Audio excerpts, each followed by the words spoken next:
Hi viewers, இன்னைக்கு ஒரு cooking vlog தான் வந்து பார்க்க போறோம். மார்னிங் ஆஃப்டர்நூன் ரெண்டுத்துக்குமே சேர்த்து தான் வந்து சமைக்க போறேன். எப்பவும் போல ஃபர்ஸ்ட் டீ வச்சாச்சு.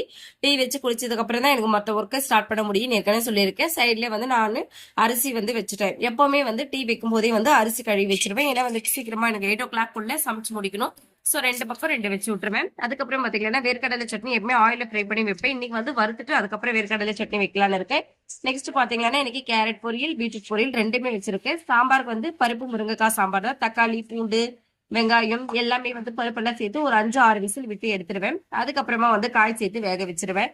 இப்ப பாத்தீங்கன்னா பீட்ரூட் பொரியலும் வந்து ரெடி ஆயிடுச்சு. பீட்ரூட்ல வந்து ஏற்கனவே சால்ட் அதிகமா இருக்கு, அதனால கொஞ்சம் சால்ட் சேர்த்தாவே போதுமானது.